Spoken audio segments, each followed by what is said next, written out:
Бақытжан Көпбаев, ақпараттық портал. Ассалаумағалейкум. Әбілқайыр мырза, менен сұрақтың басын мынадан бастайын деп едім. Бірінші негізі бізден ұсыныс бар еді, сіздердің басқарманың атын істейтін жұмыстарыңызға қарап қоюға бола ма ұсыныс жасап? Өйткені кеше әріптестерім келіп отыр, мұнда Павленко деген, ол кісі де біле бермей деген, сіздердің жаңағы магистралды лотоктарға жауап беретініңіз. Яғни комфортный орталық демей-ақ, барлық істейтін жұмыстарыңызбен экология, табиғат, көгалдандыру, жаңағы және де басқа сұрақтармен, парк басқармасы деген бұл ұсыныстар. Енді сұраққа. Осыдан келіп туып жатқан сұрағым, ол өткенде мынау Жібек жолы және осы жердегі Назарбаев, Темірлан көшелерін су басып қалды. Ол жердегі барлық лотоктарға магистралды сіздер жауап беретін едіңіздер. Неге басып қалды? Неге соны игере алмадыңыздар? Сұрағыңызға рахмет. Енді бірінші сұрағыңыз ұсыныс ретінде жайлы ортаны дамыту басқармасы 2022 жылы Шымкент қаласы қаулысына, әкімнің қаулысына сәйкес өзгертілген. Осы уақытқа дейін Шымкент қаласының табиғи ресурстар және табиғат пайдалануды реттеу басқармасы болып аталған. Бұл ұсынысты біз қазір енгізейік сіздің сұрақ ретінде. Екінші, өткен жолғы жаңбыр уақытысында біз басқарма мамандармен бірге қалада аумағында жүргенбіз. Жаңбыр бірден қатты көлемде келді. Қаланың ішіндегі тұрған L3 лотоктары су сыйымдылығы мүлдем болмай, су сыртқа шығып кетті. Ол бірінші мәселе. Негізгі мәселесіне келетін болсақ, түпкі тамырына келетін болсақ, ирригация салған кезде 2000 жылдарға дейін, жалпы 90 жылдары ирригацияны салғанда өзінің жолы болған, Шымкент каналы болған, Яңгечек каналы болған, осы каналдар арқылы Қошқаратаға түсірілген, Қошқарата арқылы Бадам өзеніне түсірілген, Бадам өзені арқылы қаланың аумағына шығарылған.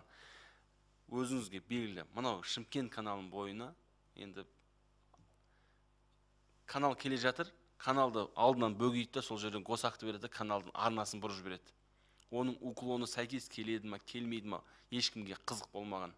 Соның салдары қазір нәтижесін беріп жатыр. Әр жауын сайын су сыртқа шығып, каналдың баратын түпкі нүктесі жоқ. Каналдың бойымен келе жатсаңыз коммерциялық нысан тұрады, немесе үй салып тастаған, каналдың жалпы санитарный зонасы мүлдем сақталмаған үйлер беріліп кеткеніне байланысты. Біз қазір өткен жауыннан кейін жалпы Шымкент қаласында ирригация саласында бұрыннан жұмыс істеп келе жатқан жаңағы зейнеткер азаматтар болсын, басқа кісілердің барлығын жинап, осы мәселені көтердік. Осы аптаның жұма күнінде біз осы мәселелердің барлығын зерделеу жұмыстарымен қала әкіміне кіргіземіз. Қанша үй салынып кеткен, қанша коммерциялық нысан салынып кеткен, осы біз бойымен жүріп өтіп, осыны шешу жолдарын нақты көрсететін боламыз. Бірақ енді өзіңіз білесіз, сол кезде жауын мөлшері 15 минуттық жауын болды. Біз өзіміз сыртта жүредік, 15 минутта өзіміз көзбен көрдік барлығын. Алла разы болсын, мен шынымды айтсам осы сұрақты жауап айтады деген жоқпын. Жақсы жауап айттыңыз. Өйткені көптеген тұрғындар бізге сұрақ қояды, сіздің мақтаған әкімдеріңіз еді. Мен сізден өтінішті, осындай жағдай болып жатқанда халық біле бермейді ғой, ирригацияға сіздің жауап беретіңіз. Өзіңіз шығып жауап беріп айтуға бола ма? Кешіріңіздер, бұл біздің кінә болып қалды осындай деп. Әйтпесе жаппай әкімге ғана жаңағы жамандау ғана түсе бермейтін деп. Өздеріңіз ударды алсаңыз, әйтпесе әкім барлығы үшін өз жауап беріп жауап жүр. Ол ұсыныс енді айтайын деп жатқаным. Мен өзім мына жауабыңызға риза болып отырмын. Өткенде бізге сұрақ қойған кезде бізде осыны айттық. Мен өзім осы гидромелиоративті оқығам Шымкентте, білемін де бұрыннан. Өзіңіз де білесіз, алдыңызда жолдас болғанда да жердің астынан қанша гидрант труба кетіп жатыр. Сіз жаңа айтып жатсыз ғой. Ол БМК каналға да бұрын микрорайоннан аққан судың бәрі БМК каналға түсетінде. Мынау қазір Байдыбектің астынан жердің астына кіреді, 25 трубамен Бадамнан бірақ шығып ары қарай кетіп қалатын. Яғни қаланың бұрынғы жаңа әдемі айттыңыз. Біздің есеп бойынша, егер қалада 15 минутта жауған жаңбыр болсын, барлық су кетіп қалу үшін 4,5 мың жер үйді бұзу керек, 3 базарды бұзу керек, бұрынғы орнына келтіру үшін.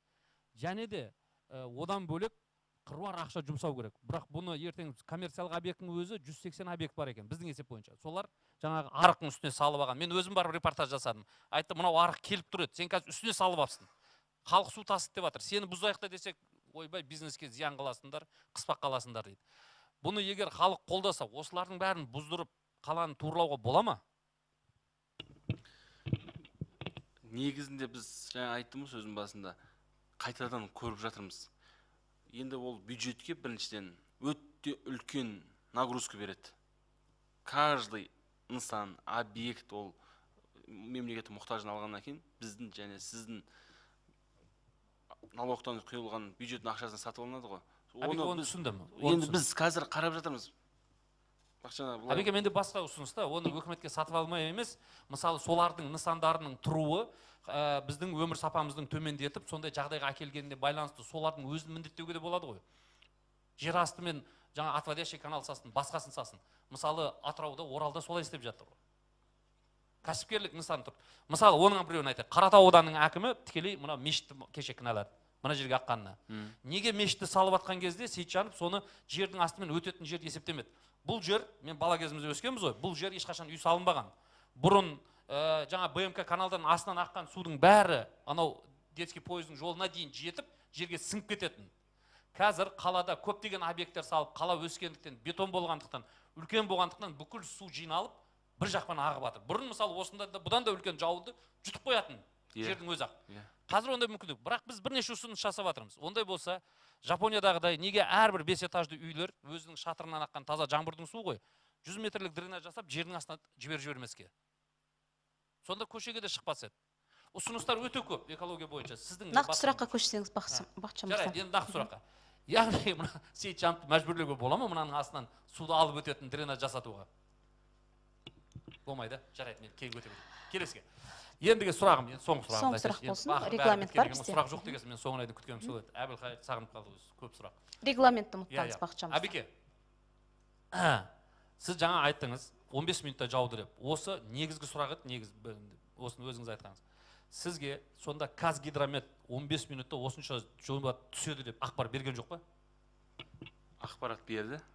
Біз Қазгидрометпен, Қазселезащитамен төтенше жағдайлар департаментімен тығыз байланыста жұмыс жасап жатырмыз. Енді су бірден келіп, былай айтқанда қарапайым сөзбен шелектеп қойған кезде өзіміздің кішкене ирригациямызға сыймай қалды су. Баратын көз болмай қалды жаңағыдай айтқанда. Содан судың жаңа жолдың бетіне шығып кетіп отыр. Осыдан анықтаушы. Бұл сұраққа жауап беріңіз деп ойлаймын. Мен сұрақ қоймаймын. Анықтаушы. Егер ақпарат берген болса, онда ДЧС неге ескертпеді? Көліктермен шықпаңыздар, көшеге шықпаңыздар, қазір 15 минутта осындай жаңбыр болады деп. Мен қаншалықты білетінім, мынау 112 арқылы сообщение келіп отты. Нөсер жауын болады деп қайта смс-тер келіп отты. Көп адам мән бермей жүр, біз осы салада жүргеннен кейін каждый осындай біз 112-ден келетін, 14-14-ден келетін сообщенияларға біз назар аударып отырмыз. Бірақ сол күндері қайта желдің уытқуы, нөсер жауын, күн күркіреу деп қайта тастап отты. Өйткені біз Түркістан облысымен тығыз қазір байланыста жұмыс жасап жатырмыз. Төле би ауданының таулы аумақтарынан жаңбыр жауса бізге келеді. Біз төменде тұрмыз. Келіп отты, біз енді жалпылама шығып, басшысы болмаса басқа уәкілет адамды айтпаған шығар, бірақ рахмет Әбеке. Қалған сұрақты қазір брифинг біткесін сұрақ қойсақ болады ғой.